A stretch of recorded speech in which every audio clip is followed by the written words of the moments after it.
We're going to get started. First of all, I would like to thank you for spending some of your time this evening with us. This is going to go over a lot of tips that you need to be successful in our hiring process. So with me tonight, I have Senior Lieutenant McCulley. He's in charge of hiring, anything related to the Academy. He's my boss. I am the Sergeant of the Academy.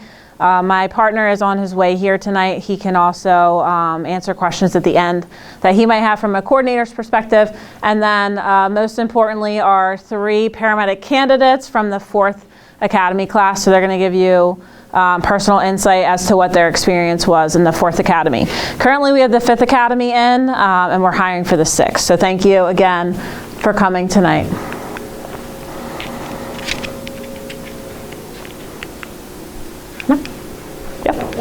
There we go. Perfect. All right, so just an overview of what we are going to discuss tonight. We're going to talk about what paramedicine is, what employment with New Castle County looks like. We're going to talk about the job description itself, benefits, and unique opportunities that we are able to offer that other EMS agencies do not. We're going to talk about our core values as they are a huge part of our hiring process. The path to selection and success is going to give you tips and pointers as to how to be successful and not have a lot of hold up in your application process. We'll talk about some common errors to avoid throughout the process that might kind of hold you up a little bit. And then lastly, contact information. You'll have the opportunity to speak to both Senior Lieutenant McCulley Academy staff and any of the recruits, as well as HR. Lauren Ellis is here from HR as well. I'll probably yield to her at some point for some of the questions that might come up. So if you have any HR related questions throughout the evening tonight, feel free to just ask her directly. If you have questions, just throw your hand up and we'll take them as they come, okay? If you notice that we repeat it, we're recording this so that we can post it on our website so that people that live quite a distance away are able to view it. So if she repeats the question back to you, it's just so that we can hear it on camera. All right, so I'm not going to assume that everybody in here knows what a paramedic is, so I'm just going to go over that. It might seem a little bit silly, but a paramedic is the highest level of certification in the EMS world. So anything pre-hospital-wise in Delaware, a paramedic is the highest level of certification. Medically, we're in charge of everything that goes on in the pre-hospital setting. We work underneath a doctor's medical license. So they give us direct protocols that we can utilize, but we work underneath of his license, his or hers. It's a Dr. Rosenbaum at this point.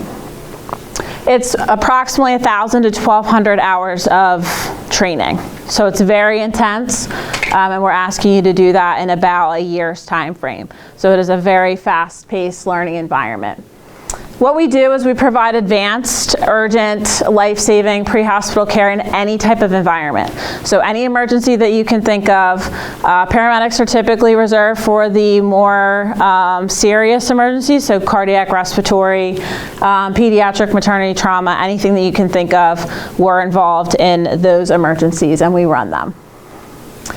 Paramedicine in New Castle County, we are multi-jurisdictional, county-based municipal intercept service. So what does that mean? In other states, you might have a paramedic and an EMT on an ambulance.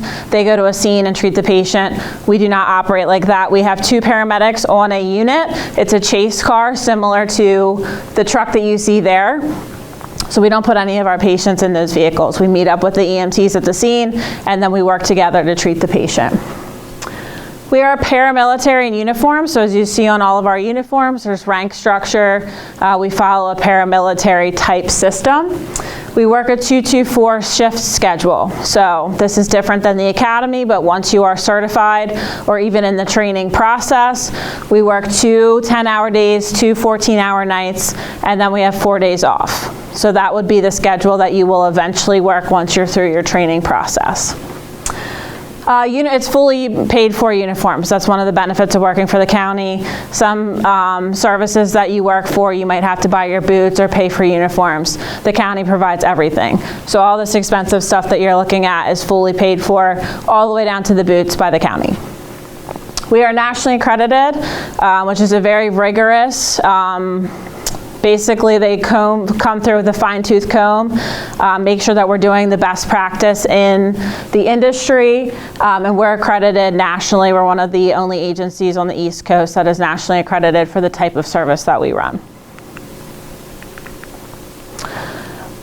There's a lot of high-performance medicine going on, so I don't know if you're following us on social media, but the doctors that we work under are constantly pushing us to progress in EMS and do all the things that are on the cutting edge out in the field. We're currently just rolled out a whole blood program, so we're giving blood to our trauma victims. That is not normal. That is not going on in most places in the country, let alone in little old Delaware. So we're constantly pushing. We have ultrasound, where we're basically using that to do procedures out in the field. All those things are atypical in EMS, so we always stay on the cutting edge of that. We have pretty progressive protocols that allow us to actually do medicine. Some states you have to call a doctor and ask to do a lot of the things that are in our protocols. Delaware is not like that. They give us a lot of autonomy to make medical decisions for our patients. We have a paid Con Ed schedule, so the license that you will get is a national registry certification, and it requires a minimum amount of hours of continuing education. The county plans it and pays you to go to it, which is also not normal. I already said this, but we have dual provider units, so in some states you might have an EMT and a paramedic, or you might be a solo paramedic that goes to an emergency. In Delaware, you have a paramedic partner to bounce ideas off of. It's one of the reasons that we're able to have those assertive protocols. We're extremely busy. We're doing close to anywhere from 38 to 40,000 calls a year for service. We're constantly running. There's all kinds of high acuity calls that go on. I don't know if you watch the news, you can see some of the things that are going on. Castle County Paramedics are dealing at all of those scenes. Unique to Delaware, we kind of have a little bit of everything as far as urban, suburban, and rural locations. So there's a whole bunch of farmland down here where you might get some farm-related or industrial accidents. We have the city of Wilmington and then a ton of suburban area. So all the different emergencies that come with those locations, we get them all in Newcastle County. And your 500,000 residents that are listed, the entire state of Delaware is just around 1.2 million, so almost half the population of the state lives in Newcastle County. So there's also, that fluctuates quite a bit during business hours. We have a lot of people that come to work in Delaware, especially Wilmington with all the banks that are there. So we are extremely busy. So beyond just paramedicine, beyond just going on 911 calls, Newcastle County has a lot of opportunities to get involved in extracurricular paid activities. Tactical emergency medical support is tactical paramedics that go out with the Newcastle County Police SWAT team. They also assist a lot of the ABC agencies, the FBI, agencies like that, providing medical coverage for them. They're specially trained in tactics to kind of integrate medicine and tactics together. The Honor Guard goes out to all different types of events, parades, line of duty death funerals, special ceremonies that we have. Our Honor Guard will be there.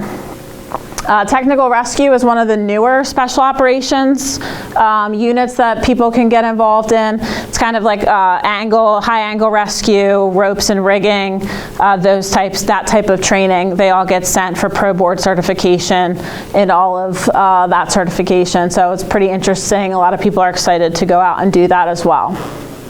There's pipes and drums, which is like bagpipes. That's countywide, both police and EMS. And then we're at all the special events that you see that come through Delaware. So the marathon that's here, President Biden lives in Newcastle County, so we're working with the Secret Service every single time that he's home. All of those things are fully paid and funded by the county. So you get to go travel to obtain some of those certifications. All of that is covered by the county as well. All right, so career development opportunities. There's a rank structure, so every rank that you make comes with a pay increase, which is extremely nice. That's on top of your union contract, which gives you with a good evaluation, you're essentially getting a 5% pay increase every year for the first 10 years. When you get a promotional year, so if it's a new rank for you, you have the ability to make a 10% jump that year. So that's built-in pay raises with the rank structure. Our public information officer is paid. Obviously, that's the person who's putting out social media, news conferences, things like that. Our community outreach is extremely busy. We're out teaching CPR, car seats at times, things like that. We try to reach out to all different types of communities. We're going to be starting up like a bilingual Spanish-speaking class for the Hispanic community. Recruiting, mentoring, and backgrounds, that's part of this process. So for instance, I worked in the field for about 14 years, and now I'm in a more admin role. So instead of just going on 911 calls for 30 years, I have the ability to kind of slow down a little bit and get involved in other things, which has been very rewarding. We talked about paid non-departmental training. There's various instructorships. You can teach your peers as well as the community. And the Paramedic Academy coordinator, my partner, PFC Doan, is here. That's his role. He's assisting me running the 5th Academy. All right, so salary. This is a little complicated, so try to stick with me. The numbers listed do not account for any type of, that's why it's such a broad range. It's very hard to calculate what the holidays will be, what shifts of overtime you might get in the academy. So there's a pretty broad range in the entry-level position. You will not make only $49,000, okay? The first year you may with the academy, but I don't even think so. The 3 paramedic candidates are up front. They're still in their certification process, but we have lots of things to do, so we offer them the ability to work overtime and come help us with those things, so they're all making extra money. Lauren? As well, So if offered a full-time position, you will be offered the lowest amount you see on the screen. Because again, we cannot predict the weekends you'll work, the shift differentials, the holidays, you might sign up for extra, you might trade shifts, right? We can't predict all of that, but so roughly I would say the average is about a $9,000 difference between the 49 plus 9, right, is the average. And that's if you just work your regular shift. If you're working overtime shifts, you'll make. So that's your basic shift differentials built in, but you can always pick up more or volunteer for more. So you can kind of make your pay what you want to make it if you're signing up for additional shifts. Questions about that? I had a question. Like, if I'm ex-military, do you get any incentive for being prior military or prior medical? Nope. Everyone in the academy starts at the same base rate. Now, I don't know with the new pension system. Every now and then the county offers you the ability to buy in your years of service, but I haven't done that for a little while. But I know that that's been done in the past, but I have to check on that. But you can buy so many years in for your military service towards your retirement. Yeah, part of the reason that everyone we're unionized, so everyone comes in at the same pay grade and then everybody kind of grows together. So you'll come in at the same base rate as all of your academy mates. Any other questions about the salary? All right, so our benefits package. Like I said, we are unionized with a pension plan. Our union is AFSCME, and they do offer scholarships that basically give you funding towards your associate or bachelor's degree to complete both of those. Paid sick vacation, there's 14 and a half holidays that you're automatically going to get paid for, or you can add those hours to your vacation balance. It's employee choice on which you choose to do for those. There's health, dental, and life insurance. There's a 24/7 multiple fitness centers throughout the county. There's one in public safety headquarters that is accessible, and there's also one up at the training center where you'll be going to school that is accessible to the recruits as well. And we give you an annual physical exam that you do not have to pay for. We will send you to get an annual physical with just an overview of your general health. You come in on your day off and we pay you by an hour. Everything's paid. We're unionized. Everything's paid. All right, additional benefits. These are optional to you at no cost. The credit union, blood bank membership, the sick leave bank, which is essentially you donate 1 hour of sick time to the sick leave bank, something catastrophic happens to you, you're unable to work, you run out of all of your sick and vacation time, you can basically apply to the sick leave bank for them to donate on your behalf, and that can kind of give you a buffer if something terrible like that were to happen to you. And it's, after 2 years of service, you donate 1 day, so it would be stupid to not. EAP, so Employee Assistance Program and Responder Health. The county's made huge investments into our mental health and not just physical health. So both of those programs are available to employees free of cost with confidentiality. Supplemental benefits at optional cost to you. They are additional deferred comp, flex spending, and other supplemental insurance plans. All right, so we've been doing this we're coming up on 50 years now, and we're looking for people that are interested in carrying on the traditions that we've developed over those decades. And part of that comes from our core values. So I'm going to start talking about some of the core values. You may see some of them up on the board and say, leadership isn't really my thing. I don't know that I'd be good taking command of a room or something along those lines. We develop those traits in you. At some point during the next couple slides, I'm going to start diverting to the recruits, and they can kind of tell you their experience, candidates, they can tell you their experience about some of the core values that they may have been lacking and that they developed through our process. So it takes a huge amount of commitment and discipline.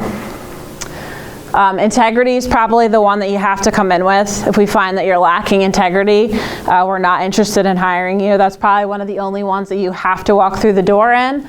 We'll fine tune the rest. Honor, respect, leadership, professionalism, and teamwork. Teamwork is a huge thing. If you don't want to be a team player, we will force you to be one.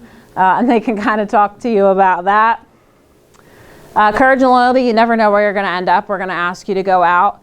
You'll have no idea what calls that you're going to go on. There does have to be some degree of courage in your system to go on some of the calls that you're going to have to go through. So at this point, I'm going to just go to the recruits. We'll start with candidate Medley. We'll start with you, and you can just kind of talk about the core values that resonate with you. Sure.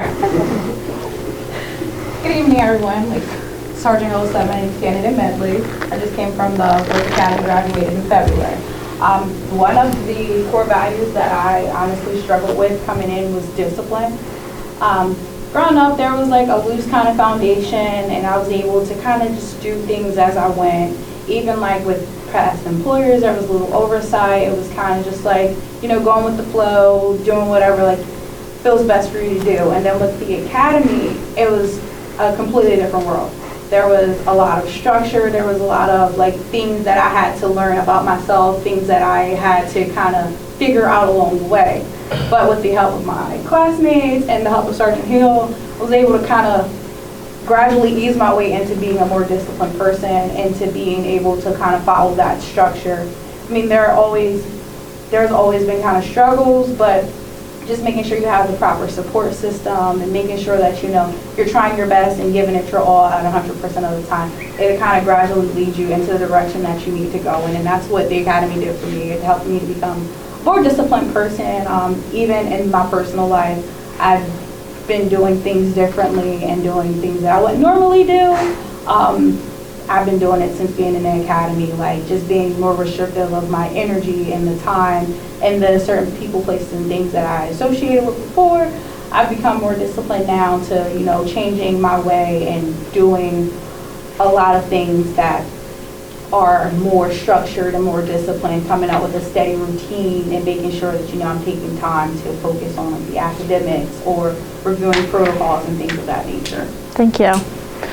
Paramedic candidate Collier. My name's, as she said, Chad Collier. I'm a paramedic candidate with the 4th Academy. So I think the best thing that I learned from the academy would probably be leadership. Just overall, I never really thought that was going to be anything that I would have struggles with. But when you have 17 other people that are your equals and you have to take command, there's a position that in the academy it would be a CQ, so you're in charge of quarters.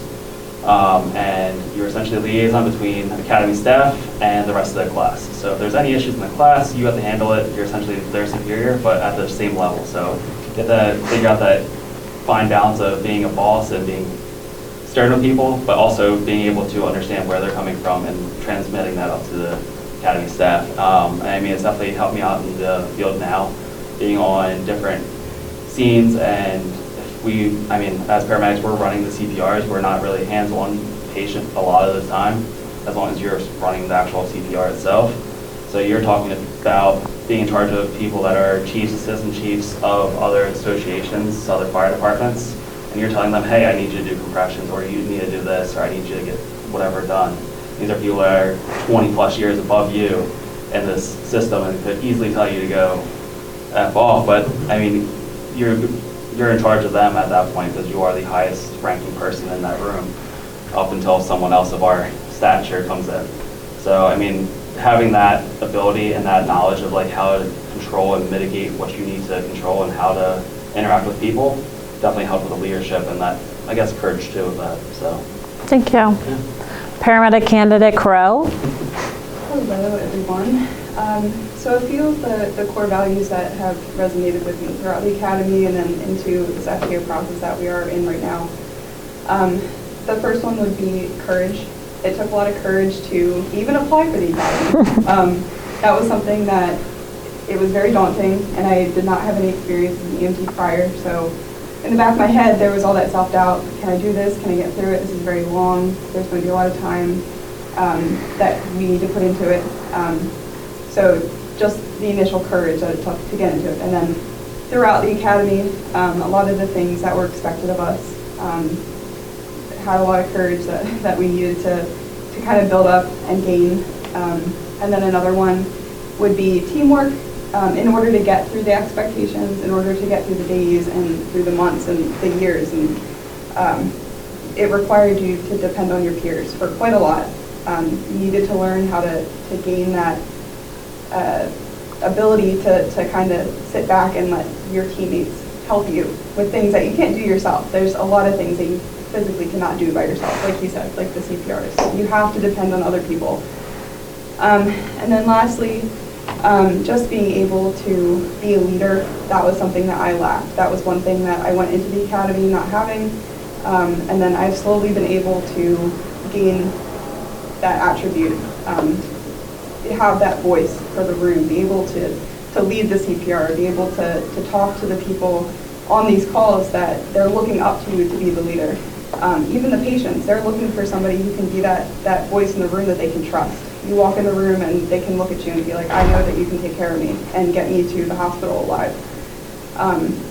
So those are the few that I really resonated with. But loyalty is also another really big one. Like I said, you're working with your teammates and you're going to have to be loyal to them. You're going to have to be loyal to your coworkers when you get out into the field. They have to trust you because you're in charge of a lot of things. And if they can't trust you, if you're not loyal to them, then you're going to lose that entire basis of being able to be a paramedic, pretty much. So yeah. Thank you. Yep. This is anything that they give you tonight is unscripted. I tell them to be honest with you. I want them to be honest with you. If something was hard for them, I expect them to tell you. I want it to be a completely raw feedback for you so you know exactly what you're getting yourself into. So anything that is coming from any of the candidates tonight is completely unscripted. And I've requested that. I don't want them to come in and just read off of a script for you. So we take the core values very seriously. We expect at the end of our academy process that you will wear our patch responsibly and with pride and represent our agency the way that we expect it to be represented. We have very high standards and we expect you to maintain them at all times. So the academy is made to fine-tune you to be the very best version of yourself that you can be with all of these core values in mind. Any questions about that so far? Okay. I keep going backwards. All right. I am going backwards. Yeah, there we go. Okay. So the academy overview. Again, I'm going to go back to them as soon as we get to a day in the life of, but just for you to understand, eventually you will get on the 224 schedule. When you come into our academy process, you are on a day work schedule, okay? You'll work Monday through Friday, occasionally a Saturday, but we will give you advance notice. It is full-time. You will not have the opportunity to work part-time anywhere. You will not want to. Did any of you want to work part-time anywhere? Yeah. You will not have time for that. So field training following your graduation goes to the 224 schedule. So all of these candidates are currently on the 224 schedule in their FTO process. So they're in field training right now. It is paramilitary structure. You can expect it to be very similar to a military or police academy. Okay, there's physical training. It is not easy. You can talk to them about some of the PT that they were involved in. We try to PT every day or close to it. We do not sacrifice academics for PT, but when time allows, we definitely get after it. It's collegiate level academics. Okay, it is an adult learning program. It is extremely strenuous. You are given a syllabus, and it is our expectation, since you are being paid to go to school, that you do your work, okay? You will not be able to just come to work Monday through Friday and not have to do anything at home. And I'll divert back to you in a minute. It is extremely challenging. The academics are very hard, okay? There's didactic classroom training where you go for lectures. And then there's clinical field and lab rotations. Traditionally, the schedule is Monday and Wednesday are lecture days, and then Tuesday and Thursday you're out in the field or in clinical sites doing hands-on training, and Friday is a lab day. That's traditionally how the schedule runs. And you will do that for the entire year. All right. Early mornings. So currently we are contracted with Good Fellowship. That is in Westchester, Pennsylvania. We do not have a residency requirement at any point during your employment. So you do not have to live anywhere specific. We have employees in New Jersey, Pennsylvania, Maryland, and Delaware. So there is no residency requirement, but we will be going to Westchester Monday through Friday for over a year. So just so you have a heads up on that. Formation and inspection starts at 0800. You cannot get to work at 8. You have to be there long before 8. Your classmates are depending on you. There's a lot of work that goes into being ready for formation and inspection. The days are long.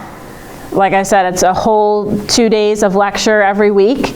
The field and clinical rotations, you're in the hospital for usually 5 to 6 hours for those rotations, and then the field shifts are 10 hours. So that's some of the built-in overtime that we were talking about, okay? Lots of personal and team accountability. So what you do reflects on the entire group. When you make a mistake, it reflects on the entire group. So if you get a speeding ticket, that's something that the group has to deal with. It's things like that the team will be accountable for everybody. And that translates, and they can talk to you about that. Physical fitness and wellness, like I said, we do PT. It is part of at a minimum, probably 2 or 3 times a week, but we're trying to do it as frequently as possible. We don't sacrifice learning for that, though. I have this fly after me. There's late nights, and I'm going to have them talk to you about that. There's a lot of reading, a ton of reading. A lot of thick material. We're talking biology, pathophysiology level academics. And test preparation is a big deal. You have to pass every unit exam at the end of every unit in order to continue on in the program. And I think there's about 7 of them. How big's the stack of books you get? They all did the same thing. I love that. And so in order to be successful, you have to have a strong support system. At this point, I'm going to turn it back to them. I want you guys to talk about what a day was like, some of the things you struggled with, and your support system, how you got through it. So for me, my day started at 6 a.m. Sometimes even earlier, 5:30. My commute to Westchester is only about 30 minutes, so I would leave my house around 7, sometimes 6:45 to get to GFAC at like 7:20, 7:30. Then once you get to GFAC, you have to make sure your uniforms are properly ironed and creased. You have to make sure you don't have lint. You have to get ready for formation and inspection. There are multiple times where you're checking your classmates, making sure they don't have lint rolling them. And you have to make sure you have all of your equipment before you even start the day. There are bag checks once you progress into the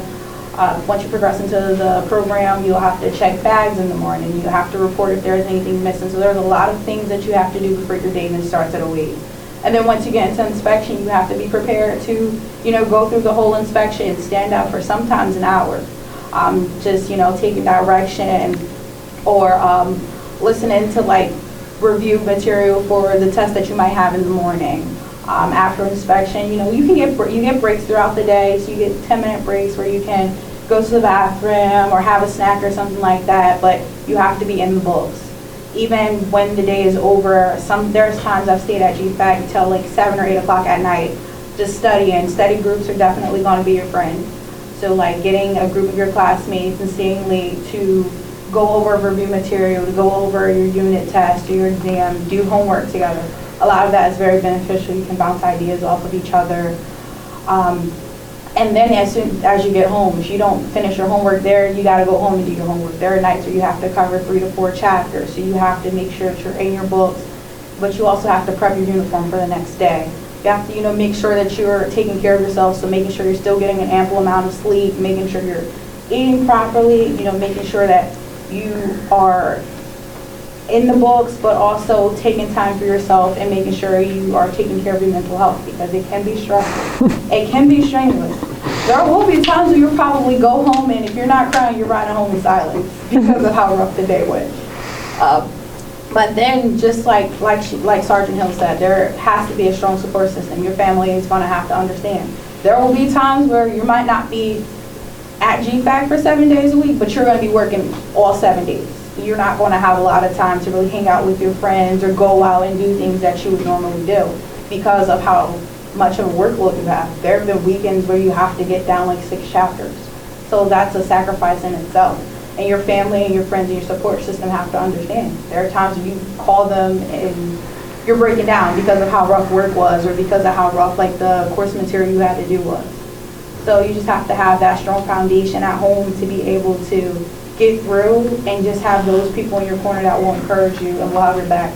And your classmates will do that as well. So like if you come together as a class and you really work together, someone might be struggling in a unit and someone might be really low. Having those people in your corner to really, you know, feed off of will definitely benefit you and benefit me in the long run.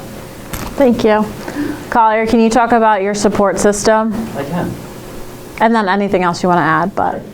So with my support system, I mean, just having friends in the group itself was super important to me, making sure that I can reach out to multiple people in the class. You can't always rely on the one person in the class that you connected with to be there for you at all times, because they might be going through stuff or dealing with their own things. So making sure that you treat everyone the same way and equally as like effective to be their support system too, and taking in the issues that they have or anything that's going on at home. I mean, I was just engaged when I started the academy, planning a wedding, moving into another house, and trying to figure out everything else that's been going on, including then my sister having a baby on top of everything too. So there's a lot going on at home, but you have to kind of also rely on everyone else and let everyone and communicate that you're not going to be there for everything. You're not going to be able to show up to everyone's birthday parties or random family events or friends events that they want to have. You're going to miss out on a lot of things. I miss out on 4 vacations, 3 trips that I either won or my fiance won, and 2 trips to Cancun that I missed out on. And it was kind of hard to just be like, all right, well, have a good trip. And I'm sitting in school every day trying to figure it out.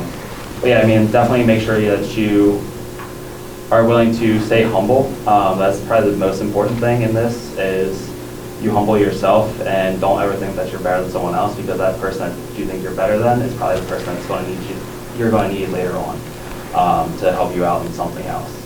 So yeah, I mean, there's people in this class that I thought were going to not succeed, and those are the people that far surpassed anything I thought they were going to get to. And it's awesome to see, and without that support system that we had, I don't think that I would have been able to even get through this whole academy. So being in the field now is definitely changed everything for me. So yeah. Thank you. Crow, would you mind discussing, looking back, some of the stuff that was done in the academy that makes total sense and translates into the field now? If you could share some of that, and then if you want to talk about some of your experiences in regards to a day in the life. Sure. So during the academy, a lot happened that in the moment we were dying, and we were like, why are they doing this? You know, why are they yelling at us all the time? You know, it's just everything. You know, and on top of all the stress of the academics and just stresses of home life, we are now getting stressed by our superiors. And in the moment, like I said, we're just like, it's a lot to take in. A few things had happened the first couple weeks of the academy. We go to Kimberton, which is the police training for Castle County PD. And we get a lot of their drill instructors who are constantly yelling at us, telling us to get down and, you know, do PT and, you know, just constantly on us for everything we say. Everything we say is wrong, you know? Mm-hmm. And we pay for it, even though it might not be wrong to normal people, it's wrong to them. So I would go home and like, I'd be getting on myself like, oh my gosh, like, you know, I did this wrong, I did that wrong, and, you know, it was a lot.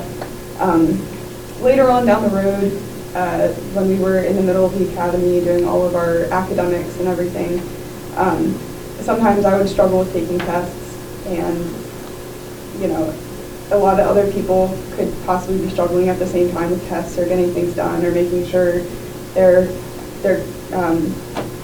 papers were turned in on time and all this kind of stuff. And what I looked back on was I was able to get through all of the things that I had gotten through in the beginning. All the people that were yelling at us, all the PT that we did in the beginning, the first couple weeks, like getting through that, it showed me that I can also get through struggling through tests, struggling through some of the academics.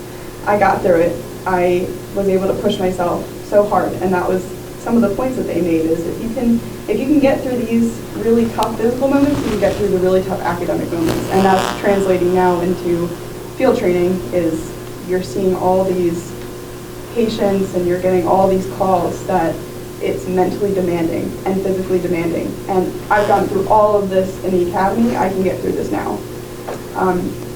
So that's a more generic version of what Sergeant Hill was saying. And then what my day would look like, very similar to what Edley said. Wake up extremely early. I never thought that I'd ever be waking up that early before. Usually it would be around like 5:15, 5:30, drive to Good Fellowship, and then have the long day where you're getting bombarded with just all of the lectures and, you know, doing all of the hands-on, learning our skills and all that kind of stuff. And it was exhausting. And by the end of the day, you're done and you're ready to go lay in bed, but you can't because you have to be dedicated to the book because there's no way that you can learn all of that just by the lectures. Like, there's just way too much in the small time frame that we have. Like, we were doing medical school learning within a year. So most people go to medical school for 6 to 8 years, and we're doing it in 1 year.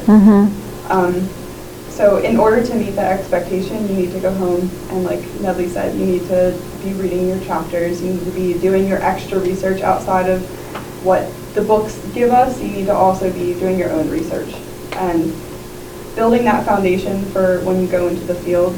It's incredibly important. So yes, like the days were so long and you had to push through it, but in the end it was worth it.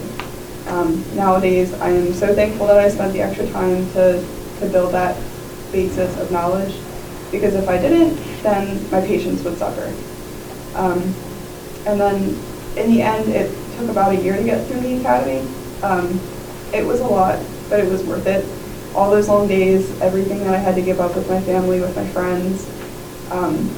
I now have this career that I'm so prideful to have, and I'm so thankful to be surrounded by all of my coworkers that are emotionally supportive. So it might sound crazy and long, but in the end it's worth it.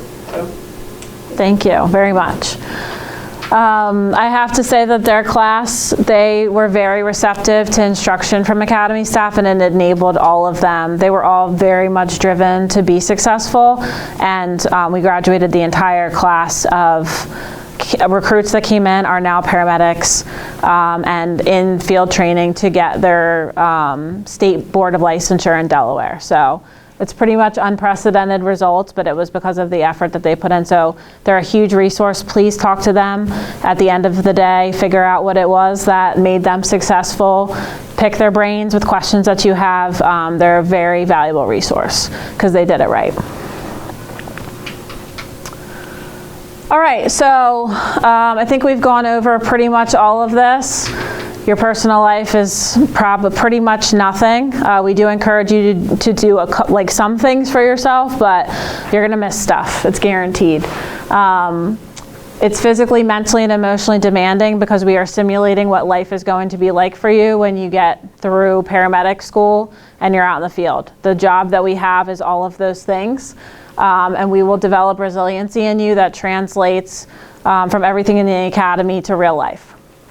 And again, it is regimented like a police academy. So please, if you make it through this process and you get to the end and you are given a job offer and you come on day one, please expect it to be like a police academy, okay? Because that's exactly what it's going to be like. And I'm sure every one of them would tell you as well.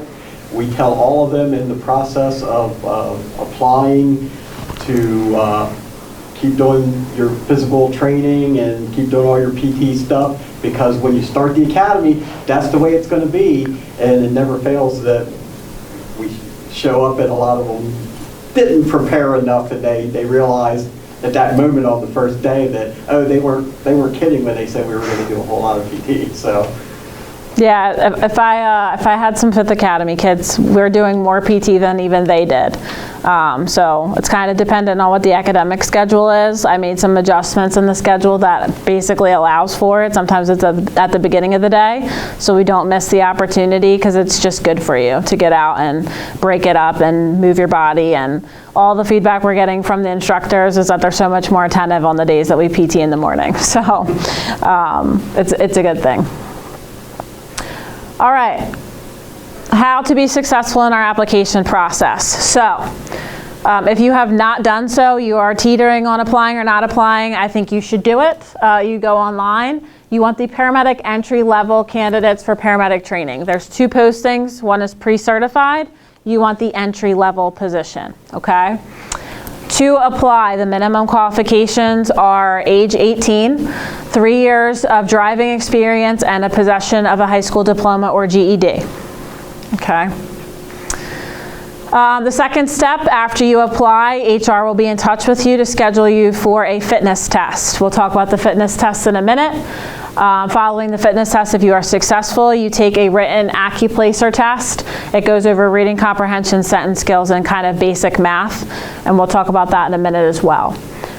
Next is fingerprinting and background. We do police level background investigations on all of our applicants, so it's extremely thorough. Again, that's just maintaining the high standard that we expect of our employees. You will go to an oral board interview. It's panel style. And you'll provide a writing sample before you are interviewed by the board. You will go for a medical examination. One of the things that will slow you down is trying to get all your vaccinations together. So part of paramedic school is going into hospitals that require certain vaccinations. So there's a list that you will get from HR, but start getting those vaccination records now. The younger you are, the easier it will be. The older you are, the harder it will be trying to scrounge up when you got your MMR vaccine. So start looking into that now. COVID-19 and flu are required. So come flu season, you will have to have an updated flu shot, and you have to have one vaccination series, like a full series of one of the COVID-19 shots. It can be back in 2020 or 2021. It doesn't have to be like an updated booster. You just have to have documentation of a full series at some point. And that is a requirement because of the medical facilities that we go into. So you can't pass the program if you can't go to clinical, and you can't go to clinical if the hospital says, no, you can't come in because you're not vaccinated.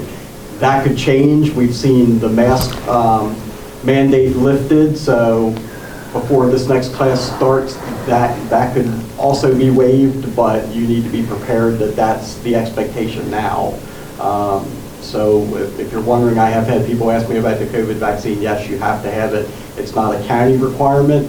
It's not the school requirement, it's the requirement of the medical facilities, therefore the school has to have you do that in order to participate in clinicals. Pertinent medical history will have to be disclosed to our occupational health provider. So if you have quite a bit of background that you need to provide documents for, just start collecting all of that information now. And the last step is the psychological examination. We'll send you to a psych professional for psych clearance, essentially. At some point, you'll get a tentative offer if you make it to that level. If you're successful in the entire process, you make it through our background process, HR will offer you a temporary offer dependent on the medical and psych examination, okay? So obviously we're not quitting jobs until we get a final offer, okay? I had that question last time. All right, common errors. This is one of the major ones, the fitness test. You can go on YouTube, you will find yours truly on YouTube that tells you all of the standards for the fitness test, okay? I will also be at the fitness test running it. Please, do the fitness test before you show up for the real deal. Do it in its entirety. If you need to train to meet these standards, do the entire test together. A lot of people will be like, oh, I can do 16 push-ups, but I need to work on my sit-ups, and you'll just do sit-ups for a week, not do push-ups, show up to the test. All these tests work the same muscles. So doing 16 push-ups is going to work a little bit of your core. When you get to the sit-ups, if you are not ready to go, if you've not trained them consecutively and together, you may not be successful. So please, do the entire test together. Make sure that you can be above the standard successfully before you show up.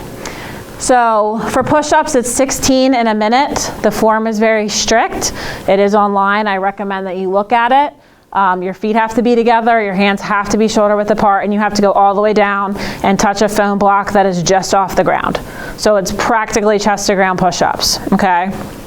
Females may modify, all right, but you have to do if you choose to do standard as a female, you have to finish the test standard. If you choose to modify, that's fine. The standards are online for that as well. You have to do 22 full sit-ups.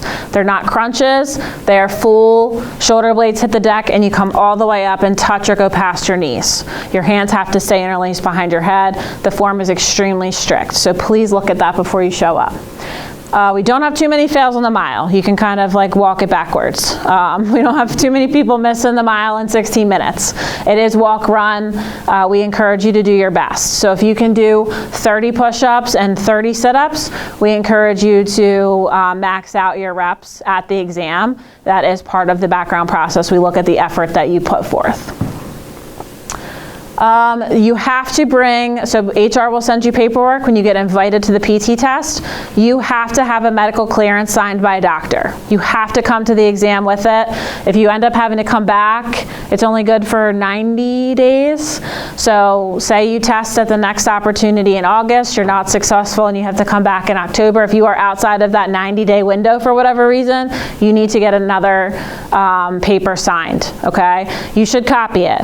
Okay, for if something crazy happens and you're not successful, they're not going to give it back to you. You need to bring copies of the physician form, and if you need to come back for some reason, I recommend that you copy it. Okay, Lauren? If you do not show up with a signed county form for your physical release, we will send you home. You will not be able to participate. That you must come with that form completed in hand to get entrance into the PT test. Also, it says we start at 8, doors open at 7:30. If you show up past 8, we also will not let you in. So come when doors open at 7:30. Yeah, your application process started when you came in here tonight. We pay attention to everything. So if you come to the fitness test and you're late, all of that stuff is factored into how you're presenting yourself. So just keep that in mind. Represent yourself the way that you want us to see you throughout this entire process, because we're taking notes and watching everything. We want the cream of the crop when we make these selections for these seats in our academy. Please listen carefully to the instructions. There's a lot going on. Sometimes there's police testing and paramedic testing at the same time. Listen carefully to the instructions. Again, that's part of the application process. If you're struggling in a PT environment to follow instructions, we're going to take note of that. So, any questions about the PT test? Please go online and look at the video for form. The background investigation is one of the next common errors where we see people having significant issues. You are going to get a packet of 54 pages. Plus the other two. All the blank pages, and yeah, it's a lot. It's meant to be filled out. It's meant to be a thorough, again, representation of you. We will run everything. It's a police level background investigation. There's not to be any blanks in the entire thing. There's instructions at the beginning of it. If something doesn't apply to you, it gets NA. You don't leave anything blank, okay? We're assuming you're just omitting it if you don't put NA in it. The final page of the background packet has to be signed and witnessed. There's also 2 forms that need to be notarized. There's a credit release and a general release of information. That gives us the ability to call past employers, to run your credit, to send your information up to the background investigators upstairs. They will pull all of your criminal traffic, anything history. If you have ever talked to a police officer in your life outside of the Wawa coffee counter, you are in a computer and we will get the information. Okay, so if it asks you if you've had contact with the police, don't put NA if that is not true, okay? Now, people are not perfect. There's plenty of things that came up in their class. There's things that came up in the 5th class. People just tell the truth about it. We investigate it, and it's not an issue. If you are not honest about it, it will be an issue, okay? So if I have to call you back, if your background investigator has to call you back and have you explain something, and we find a discrepancy in your story versus the real story, that is an issue. But if you would just fully disclose whatever it is, we are happy to entertain whatever the situation is and move forward from there. So don't think that you're automatically disqualified if that applies to you. It applies to a lot of people, okay? Same thing with traffic. We're gonna ask you to write all of your traffic situations in a paragraph. I personally would go to the DMV and get a full traffic summary of all the times that I've ever had a ticket, ran a red light, whatever. And I would put all of that in there so that it matches, because that's what I'm gonna do. I'm going to run you and get that. So just be thorough. This packet, write legibly, this packet represents you, okay? I've had them smelling like cigarettes. I've had pages crumpled up, stains on them. The packet is a representation of you. So submit to me what you want me to think that you are, okay? And we have made it a little bit easier. It's PDF fillable, so if you can spell when you type, most of the time we can figure it out, because several years ago when we would get them, our background investigators would try to figure out someone's email address and they couldn't read their writing, so how can we contact you if we can't read that? So it is PDF fillable. You still have to print it off and hand it in and sign it, but everything should be legible and easy for us to find while we're doing the investigation. Yeah, check your spelling. If you send me a packet that's just written with spelling errors, that means to me that you don't care enough to take the time to screen it. So when you're doing these things, just keep that in mind, okay? Remember, you're filling out an application, not texting one of your friends with emojis and shortened words and phrases. IDK, yeah, don't put that in your packet, yes. I had a quick question. Sure. Are you going to contact our current, if we're working now, are you Yes. going to contact the current employer? Yep, so current employers in there, all your past employers, people you've lived with. I think that might be the next one. Not yet. People that you've lived with, previous relationships that you've been in. It is a thorough, like you're telling me pretty much your life story in 50-some pages. What we will do, and this is Marty Rush, she's our background investigator. If you ask me not to contact your current employer until we've done all of your other employers, we can usually put it off a little bit. Yeah. If you don't want them to know that you've applied until you see, how things have gone. But we do have to contact them for reference. Yeah, if there's anything, we'll talk about exes real quick. Some people lie about their exes because they're like, oh, they're not going to say good things about me. Well, you broke up for a reason, okay? We understand that those things happen. Don't lie about it, okay? Because I will find that person in the plethora of other people that I talk to. The person's going to come up, okay? If you spend a significant amount of time with them, they're going to come up, and then I need to call them. So please don't lie about stuff like that. I don't recommend. Once we start finding lies, your packet just goes away. Okay, so we'll get to it eventually, but the prioritization comes from people who are serious about being here, who are willing to tell us their full story and are willing to own whatever it is. Like I said, nobody's perfect, but we don't have any tolerance for dishonesty. I recommend not opening the packet in Google Docs, then it'll print weird. So when you do print out the extensive That's a good packet, advice. look through, make sure your lines don't blur together, so you have a clean print. The 2 notarized forms, typically wherever your checking or savings account is, your bank will notarize for free. Otherwise, Staples does it for cheap. So those are the recommendations for notaries.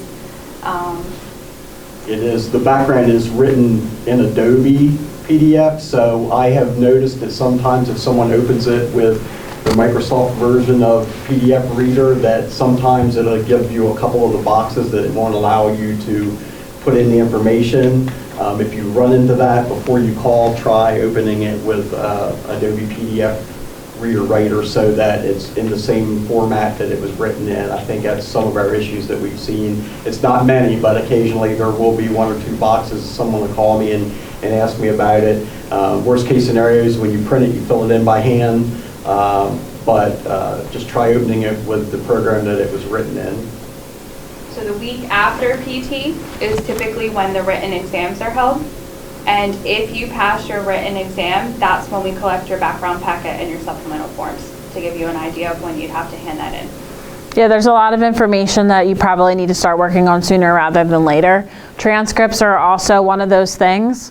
Most you can go on a website and order them from wherever you went to school. Sometimes you might have to call your high school.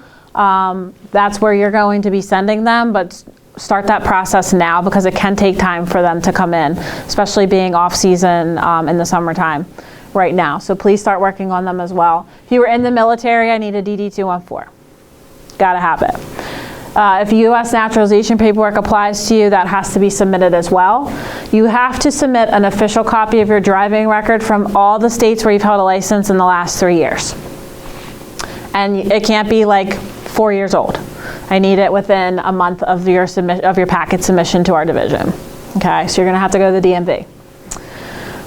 Please be responsive to the background investigators. We are extremely busy. We are getting inundated with these packets that we're sorting and trying to work through. If there is something we need to talk to you about, a voicemail box that's full that I can't leave a message on, an email address that I'm getting emails returned to me because it either wasn't typed right or your inbox you sent me to the free website, like coupon email, don't give me that email. Give me the email that you actually use to communicate so that I'm able to do that effectively, okay? And that's all things that have happened to us, so please don't be that person. If you get a 302-395 anything number, it's Newcastle County, so please answer the phone, okay? 395 anything is Newcastle County. Like I said, you're gonna have to put references that are not related to you by blood or marriage. You're gonna have to give us contact information of people who can be kind of like a character witness for you. So figure out who they're gonna be and let them know, hey, I put you in my packet, I'm applying to Newcastle County Paramedics. They're gonna be calling you. Just give them a heads up so we don't have to play phone tag with them either, okay? That might mean you have to call an ex, okay? Hey, maybe you need updated contact information, whatever it is, just let them know, hey, I have to put you in a packet. They're gonna be reaching out to you, 302-395 number. We'll leave messages, we'll figure out how to get in touch with them, but just do the best that you can with that. I was gonna say exactly the same thing Sergeant Hill said. Make sure when you put your references down, you put all of their information for us to contact them. I've seen packets with a name and an address. I'm not gonna drive to their house to go talk to them. Make sure I have a phone number or email address that is active so that we can contact them. The more you leave out, the harder it is for us to investigate, the longer it takes, and as Sergeant Hill said, if it gets to be a task, we're gonna go pull the next one that looks good, and we're gonna start working on it, and we'll get to that one as we get to it. Yeah, anything that causes us too much trouble, we just don't have time for it, so we'll just move on to another packet that's got all their things together. Past employees, supervisors with contact information, that can be, if you've gone through a couple of jobs in the last couple of years, it can be challenging to get all that information together. All of this is going to be in the packet that you have to supply. addresses for the last 10 years, people you've lived with for the last 5, exes in the last 10 years, and then your references are the 5 people you've known for 5 or more years, not related by blood or marriage. We do understand if you were in the military and lived in a barracks with a bunch of people, Yeah. and give us all of their names and all of their addresses, but in general, who you've been in close contact with. Questions about that? All right. Important to note, we pay you full benefits, we pay you a salary, we fully outfit you. The uniforms that they're wearing are a whole nother generation of uniform. The academy uniform is totally different. We invest a ton of money into this process in order for you to be successful. We pick you to succeed. We don't want anybody to fail if we've selected you. We invest a ton of time and energy, lots of money. You do have to sign a 5-year contract, a service contract. The good news is that it starts the day that you are hired. So your first day of employment, even though you're in school, you're checking away at that service contract. So it is a 5-year commitment. If you leave early, if you graduate our program and you're like, "Yep, thanks for school," we'll prorate whatever you owe us and we'll send you a bill. And it's a lot. Medic school alone is like $14,000 or $15,000. So per student. If you've applied, again, once you apply online, HR will be in touch regarding fitness testing. We've started in June, so we're just about a month into the process, just over a month, and it closes October 30th. Please don't wait till the end.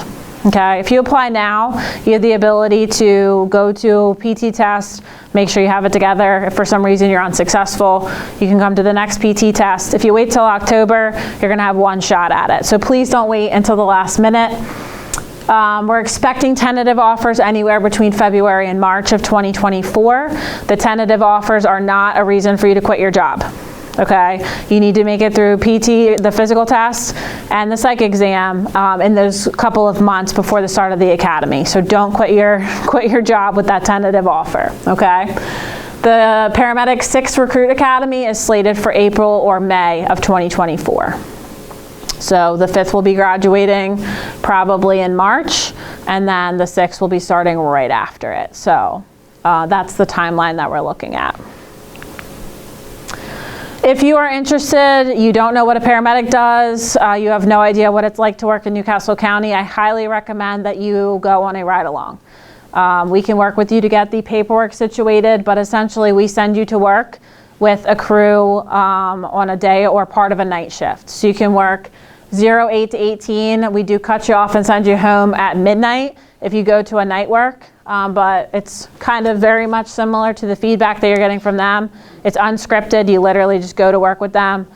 We don't schedule you to go on certain calls. It's whatever they get, you're going on. So it's a really good opportunity to see what you're getting yourself into. It does require you to complete a waiver. We will briefly do a brief background on you to make sure that you're not like wanted or something like that. So we do ask you to provide a copy of your driver's license. Once that security check is done, you basically are on an eligibility list for a year. And you can ride as many times as you want with the authority of the shift lieutenant. You call up, say, hey, I'd like to ride this day, they approve you, and off you go. If you are going to do that and you are approved, there is rules that apply to it. No photos, no video, no social media of anything that you experience while you're there. And you need to be dressed professionally with closed-toed shoes. No emblems. If you belong to a firehouse, don't wear that shirt. Business casual, closed-toed shoes, looking professional. Questions on the ride-along program? If you're interested in that, we can follow up with you after today. The one thing I will say about the ride-along program is you're on the list for a year. Please realize that we have paramedic candidates in the field. We have our recruits that are in class now in the field. We have other people that are applying that are doing ride-alongs. So don't try to or expect to ride every week or 4 or 5 times a month. After the process is over, you're more than welcome to continue to ride, but we also have to have room for other people that are trying to see what our job is like to come out and ride. So again, we want you to come out and ride and experience it. but do it in moderation. Don't expect to be able to come out, all the time and ride. Come out, ride, see what it's like. Later on, if you want to ride, you're still on the list for a year. You can come out and ride again, but make sure that we have room for others to experience as well. It's at the discretion of the shift lieutenant, so just because you want to ride doesn't mean that you're guaranteed to. You'll call and make a request, and then it's either granted or it's not. That pretty much sums up the day. I appreciate you all coming out tonight. Medley's favorite picture. Her eyes are open for that one. We will all be here. Please talk to the candidates. I can't emphasize enough how important it is that you go pick their brains, and any questions that you have, they're probably the best resource that's here. Lauren Ellis, again, is here from HR, so any questions related to that. PFC Doan and myself are currently running the 5th Academy. We're happy to answer questions that you may have. The background investigator, Marty Rust, is here.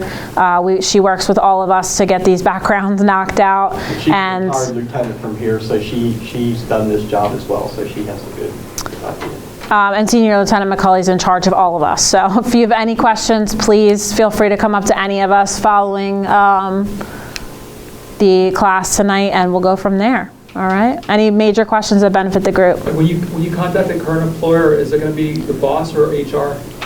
It could be both, it depends. So sometimes we'll get like hey, we're not gonna talk to you, here's the 1-800 number. Sometimes that happens and we go through HR, but if your boss, if someone came to me and was like, hey, I'm applying for this job, I really wanna work here, and your boss gives me his personal number, if you have that type of relationship and you want him to say something positive about you, then give me that number. The PowerPoint presentation, can we get a copy of that? Probably not, but... So we recorded this, it will be posted on our website, so you can go back and review it. And then again, if you have any questions, the email address, shoot me an email and I'll get out whatever you want. So, but yeah, it should be up, sir, what do you think? Not too long, right? Week or so, maybe? Tonight, maybe. Yeah, if you have specific questions about anything, just shoot us an email. We'll get you that specific information, but I'm not going to post the entire PowerPoint anywhere, I don't think. Thank you. Yeah, sure. Any other questions that benefit the group as a whole? There's a reference to this 2-2-4 shifts after the academy. What does that mean? Yep, so it's 2 10-hour days. This is the schedule that you will work as a paramedic. It's 2 10-hour days. You get off at 6 p.m. the second day. You go back to work at 6 p.m. the next night. So you have like a 24-hour window between your day and night flop. 2 10-hour days, then 2 14-hour nights, and then you have 4 days off. So it's a 2-day, 2-night, 4-off schedule. You can get your whole schedule a year at a time. Yeah, I have I worked a D shift for my entire career. I have it in my phone forever. Like I know when D shift is working because it's in Google Calendar, nothing changes. That also happens to be how you might just work Christmas 4 years in a row. Depending on how the days fall, it just rotates just like that. There's no exceptions, it just is what it is. So they can kind of tell you FTO is challenging because you're at the mercy of whatever FTO you're going to, so you might bump around shifts a little bit. So those 4 days might get a little, you might work, the lieutenant might have you kind of flipping different platoons of those 4-day increments. So it can be a little bit crazy in the field training process, just trying to get them certified, but it's challenging. Once you're assigned to a shift, you're assigned to that shift. Yeah, once we give you a badge and you get put on a shift, you can put it in Google and know forever. It becomes ingrained. It took me a year being off the street and inside till I didn't know what day I was supposed to work or what night I was supposed to work. And it's just your body gets used to that, and typically you know whether you're off or whether you're working. You might not know what day of the week it is, but oh yeah, it's my second day off. I don't know if it's Saturday or Tuesday or what day it is, but I know it's my second day off. Yeah, giving you a realistic expectation. The academy is 1 year, and you should talk to them about graduation and what that was like. But following that is field training process. It is atypical to be faster than 4 to 6 months. So it's really like almost a year and a half, a year and 6 months to be through field training. you do get on that 224 schedule as soon as you graduate and go to field training. So at the 1 year mark, you'll be on that 224 schedule, but it starts off day work. And as Lauren said, that's where you make the extra $9,000. On average. On average. Yeah, we're currently paying, we did it with them and we're doing it with the 5th, so I don't see it changing. There's at least a 10-hour shift where you're getting 38 hours instead of the 35 hours. We built that into their schedule. It's beneficial for them to learn and not get ripped off the truck at the 7-hour mark. We keep them on for 10 hours to enable them to have a full shift, and then they also get a little bit of overtime doing that. So it will not be that bottom number. There's definitely 100% built-in overtime. There's testing that goes on a couple Saturdays. Sometimes we get involved in extracurricular activities that we ask you to go to. 5Ks and things like there's built-in overtime. So, and they can talk, they had those experiences as well, so they can talk to you about that too. The one thing I think I want to make sure everybody realizes is this job, you are practicing medicine. So it's not going out and just picking somebody up and going to the hospital. And that's why we talk about how intense the training is. There are things that we're allowed to do in the field that nurses don't do in the hospital because we're trained to do that. As Sergeant Hill said, we've just started giving whole blood in the field to our trauma patients. You have to meet certain criteria, but we've seen a big difference with that. We also are doing point-of-care ultrasound in the field, and that's expanding. So there are a lot of cutting-edge things that we do. You're giving 40-some different medications. You're starting IVs. You're making life and death decisions. That's why it's such an intense program. And part of the reason we're talking about the stress when we're starting in the PT. I think it's that way. And then straight out. You have to be able to go in someone's house and do CPR while you're dealing with their family and other people and be able to maintain your composure and do your job and what you're supposed to do.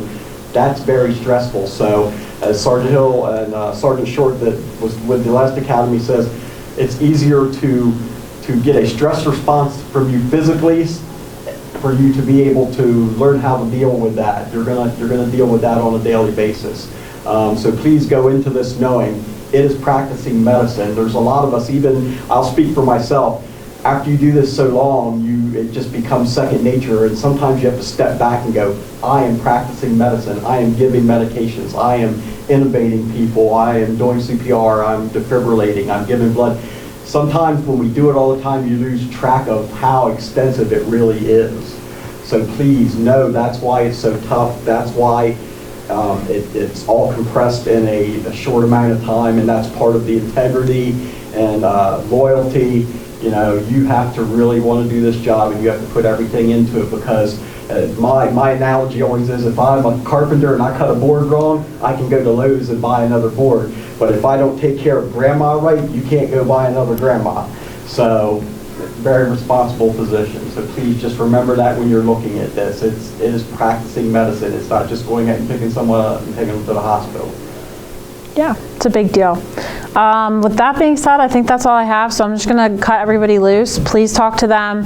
Feel free to talk to us. Thank you all for coming. I appreciate your time. We look forward to seeing all your applications online. We do have ride-along forms. If you're interested, let us know. You can fill it out here. If you want to fill that out, I'll be more than happy to take it and submit it. If you want to take a look at it, you're more than welcome to scan it and email it to me, okay?